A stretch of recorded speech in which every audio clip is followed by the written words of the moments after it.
warahmatullahi wabarakatuh.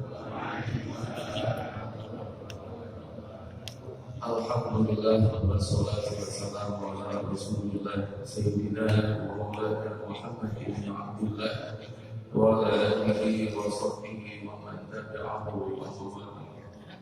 Allahumma shalli ala sayyidina Muhammadin wa ala alihi wa ashabihi ajma'in. Amma ba'd.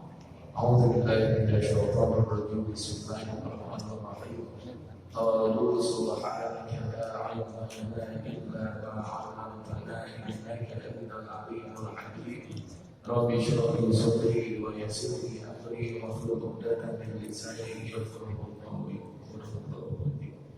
Yang sama-sama kita hormati dan kami muliakan khususnya pimpinan masjid yang Allah berisi Al-Mukarram Al-Mukarram Dr. Al-Ustaz Nabiluddin beserta staf yang sama-sama kita hormati dengan para alim ulama kita yang hadir. Alhamdulillah begitu banyak yang sama-sama kita hormati pimpinan Majelis Subuh Bagusan Al-Mukarram atau Ustaz Nabiluddin, dan juga yang kita hormati Dr. Andes Bapak Haji Madani bin Haji Madani, pimpinan Majelis Subuh Ahad Muhammad, para tokoh masyarakat, ketua masjid dan pesona, serta bagusan yang terhormat Allah Subhanahu wa Ta'ala. Mohon maaf apabila tidak disebut namanya, bukan saya tidak cinta, tidak sayang, tapi untuk meningkat waktu. Sebelumnya kita bacakan surat Al-Fatihah. La haula wala quwwata illa billah. Rasulullah sallallahu alaihi wasallam wa alihi wa sahbihi wa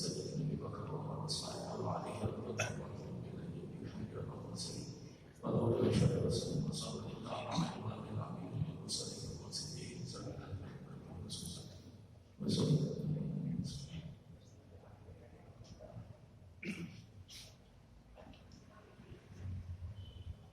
وإلى هذا الإله وآتنا ورسولنا وأمتنا وجدتنا وجدتنا ونحرس خصوصا عن اجتماعنا هذا بسبب الفاتحة. أعوذ بالله من الشيطان الرجيم. بسم الله الرحمن الرحيم. الحمد لله رب العالمين الرحمن الرحيم مالك يوم الدين. إياك نعبد وإياك نستعين اهدنا الصراط المستقيم صراط الذين أنعمت عليهم غير المغضوب عليهم ولا الضالين. Bapak-bapak hadirin rahmati Allah Subhanahu wa Ta'ala, pertama-tama kita panjatkan puji syukur kepada Allah Subhanahu wa Ta'ala. Alhamdulillah, malam di pagi berbarakah ini, walaupun diguyur hujan, kita bisa hadir bersama, berkumpul bersama, rutinitas ini pengajian bersemu sampai pagi ini. Mudah-mudahan Allah berkati rahmat kita, menguasai kita, memberikan kesehatan lahir dan batin, dikabulkan segala hajat kita, tujuan atas hati kepada Allah Subhanahu wa Ta'ala. Salawat serta salam senantiasa tercurahkan kepada baginda Rasulullah sallallahu alaihi wasallam, beserta keluarganya, para sahabatnya, serta pengikut hingga yaumil qiyamah. Bissalawati ala Rasulillah dan baginda syafaat lahu bil mu'minin. Bersalawat kepada baginda Rasulullah sallallahu alaihi wasallam, pasti dapat syafaatnya baik dunia maupun akhirat. Qala al-mu'allif rahimahullah ta'ala wa nafa'ana bihi wa bi 'ulumihi fil akhirin. Wa maqalah as-sadis al-ashara. Memasuki maqalah yang ke-13. Jadi kita masuk ibadah itu sebagai syekh Muhammad Abdani. Anil Hasan al-Basri radhiyallahu anhu wa huwa min akabir tabi'in, yang bersumber dari Hasan Basri radhiyallahu anhu, wa huwa min akabir tabi'in, beliau ini adalah pembesar dari kalangan tabi'in. Apa kata beliau? Man la adaba lahu ma'allahi ta'ala wa ma'al khalqi la ilma lahu yu'tadu bihi. Yang pertama kata Hasan al-Basri radhiyallahu anhu, man la adaba lahu ma'allahi ta'ala wa ma'al khalqi la ilma lahu yu'tadu bihi.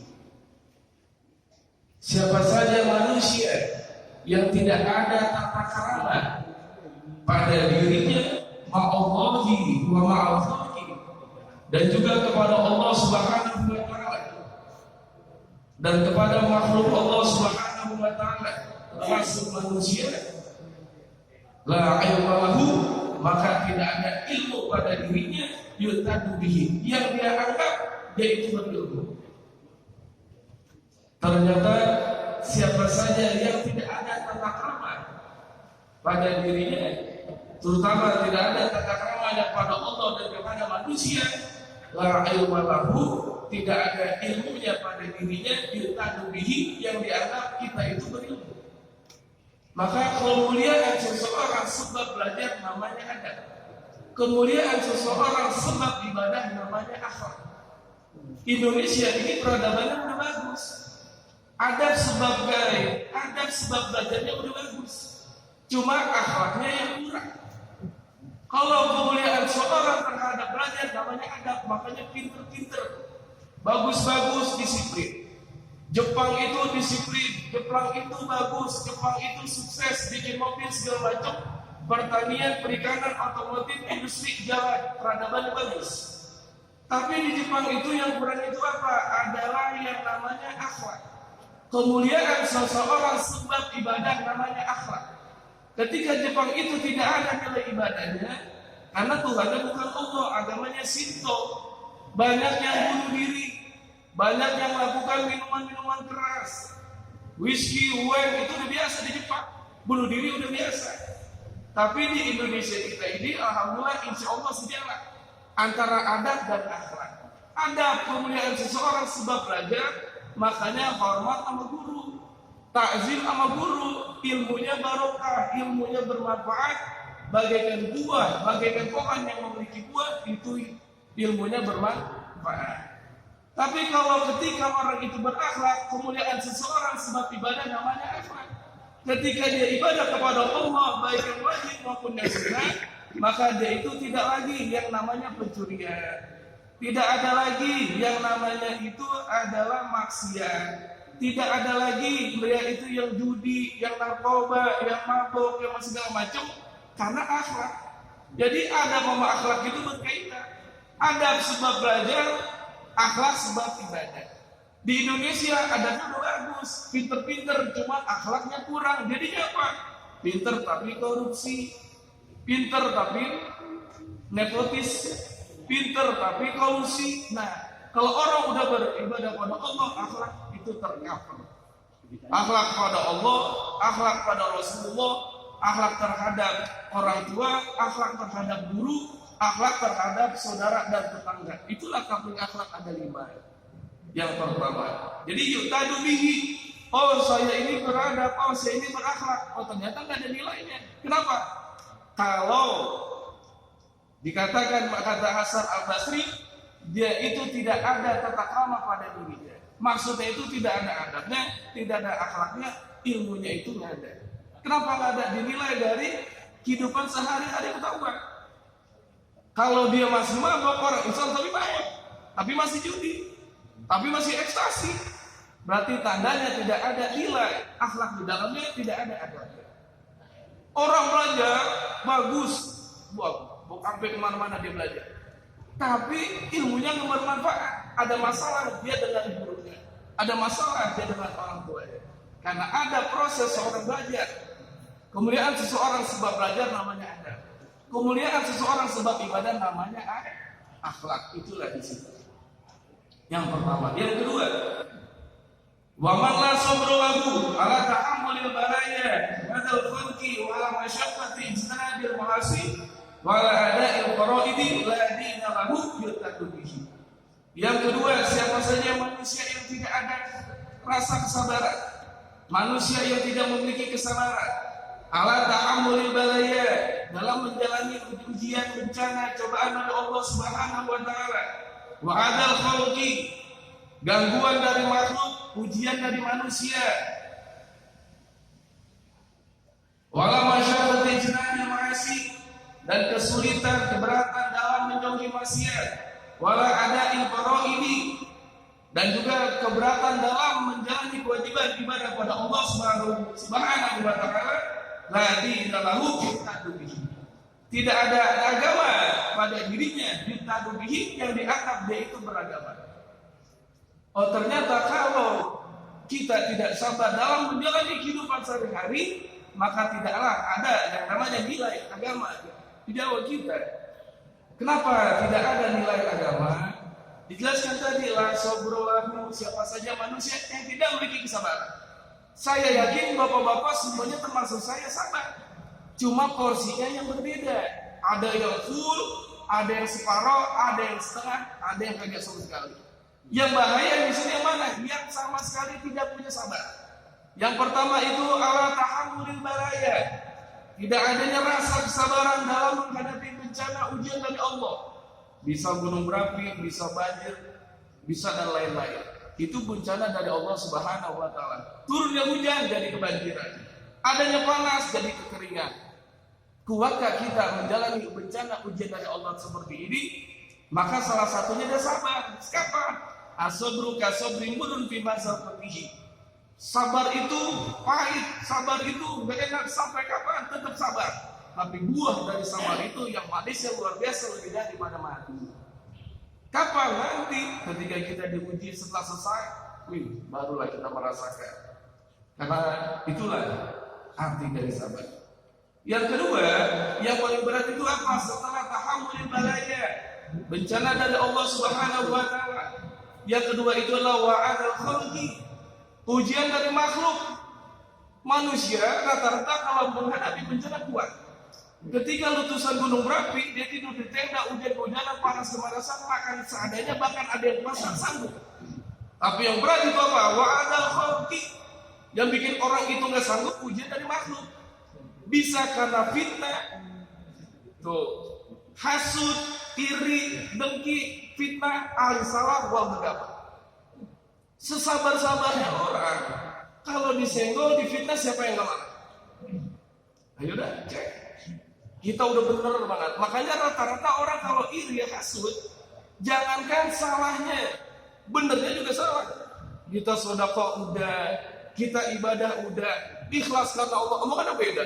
Lah, dia mah gitu pengen lihat aja sama orang. Oh, dia begitu pamer aja sama RW.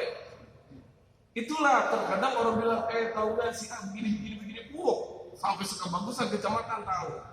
Yang orang yang gitu masa perlu udah ya Allah, ujian saya berat amat. Karena itulah yang paling berat itu wa'adal khalqi. Omongan yang nggak dijaga, benci yang keterlaluan, menghina sana sini. Nah, itulah wa'adal khalqi namanya. Yang paling berat itu ujian terhadap makhluk. Karena kita sesama manusia, terutama kasus finansial, hutang piutang nggak bayar, berantem lagi. Dia minjem utang, nangis-nangis dikasih, diminta ke kita yang salah, sampai kita yang domelin. Nah, itulah sabar. Sampai kapan Pak? Terus kita sabar. Insya Allah setelah itu ada rezeki yang tidak disangka-sangka oleh Allah Subhanahu wa taala. Sabar. Dan kemudian setelah itu adalah wala masyaqqati jinabil ma'asi. Beratnya kita dalam menjauhi maksiat. Berat nggak Pak dalam maksiat? Berat bagi mereka yang berkehidupan, bertetangga, bersahabat dengan orang-orang yang maksiat. Tapi kalau kita yang bersahabat dengan para alim ulama, dengan orang-orang soleh, dekat masjid, dekat mushola, majlis taklim, aman. Tapi kalau tinggal di perkotaan, saya sebut nama siapa? Ada orang kebagusan yang tinggal di kota, yang tempatnya itu adalah tempat taksi macam-macam, judi, narkoba. Masih muda, akhirnya dia pindah keluar dari tempat kerja itu, walaupun digajinya gede, dia keluar. Walaupun sekarang kerjanya biasa aja, yang penting barokah. Duit banyak, katanya usah, duit saya banyak, bagaikan duit ini, apa tuh dia bilang? Duit setan dimakan jin. Karena kerjanya di tempat yang seperti itu. Hati saya tenang, emosi makin gede. Pindah, rajin ke majlis taklim, urus majlis taklim. Nah sekarang artinya Pak, rezeki yang dia punya itu darah apa? Namanya dia sendiri nggak tahu dari mana. Itulah sebab dari orang yang soleh. Wa may yattaqillaha yaj'al lahu makhraja wa yarzuqhu min haitsu la yahtasib.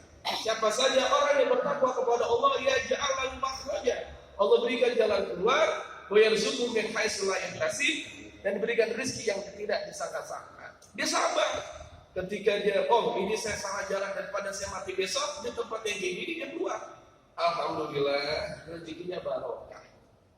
Sebab kesabarannya untuk menghindari maksiat, wala ada faraid, dan kemudian yang berat itu adalah dalam menjalani kewajiban ibadah pada Allah. Salat kita yang wajib ditambah yang sunnah, yang wajib suka kelewatan, ada faraid, ini yang paling berat. Kenapa paling berat? Karena yang bawa badan. Kalau ketika kita berzikir dengan pasif, zikir yang bagus adalah zikir yang direnungi dan dibuktikan dengan anggota badan. Artinya dipraktekin. Ujian banyak, BBM naik, berapa pertalite 10.000, ekonomi kita lagi tumbang tinggi, sayur-sayuran gabus, beli cabai, beli tomat, beli bawang naik semua. Sabar, sabar. Orang usaha ada yang gak laku, ada yang di PHK, ada yang dipecat. Makanya usaha saya nggak ibadah 5 waktu berat rasanya. Kenapa? Duit kurang, kita sholat tidak dikit. Wah, amburadul pikiran saya. Itu bagi orang awam. Tapi seperti siapa? Habib Ali bin Abdurrahman, guru kita Sadawali Tamahu, dibilang ente itu susah, tapi anak ada jauh lebih susah dari ente. Duit nggak ada, pikiran kacau, tapi disitulah kita diri sendiri. Ketika kita zikir sebenarnya zikir, rasa itu hilang. Itu nggak ada. Mustafa Ali Yaakob dia bilang, ente nggak tanya udah sukses, udah kaya. Dulu belum zaman ada listrik, dulu kita dibully, dulu kita dihina, tapi sekarang kita dimuliakan sama orang. Apa pikiran nggak kacau? Disitulah kita coba di mana zikir kita. Kalau bapak bilang zikir berjumpa kalau nggak ada duit pak, siapa bilang? Justru orang yang dikatakan bagus, duit nggak ada, dia zikir, disitulah pusatnya zikir, energi zikir luar biasa tentang rasa dan hati kita. Kalau tidak ada kesabaran dalam menjalani hidup, maka tidak ada nilai agama di jiwa kita. Bukan agama yang salah, tapi manusianya. Dia orang Islam kok korupsi, bukan agama yang salah, agama benar. Oknum tertentulah yang membuat itu jadi salah. Dan kemudian yang terakhir, man la wara'a lahu wa harimi wa syubhat la zulfa lahu illa martabata lahu indallahi wa la qurbata lahu min Allah ta'ala. Yang terakhir, man la wara'a lahu, siapa saja manusia yang tidak memiliki rasa wara' anil maharimi wa syubhat, untuk menjauhi dari yang haram dan syubhat. Orang yang wara' itu adalah orang yang soleh, yang menghindari dari maksiat, itu wara' dalam bahasa. Akan tetapi seperti Syekh Ibrahim bin Adham bilang, orang wara' itu orang yang menjauhi perkara yang subhat agar tidak terjatuh dalam perkara yang haram. Itu namanya wara'.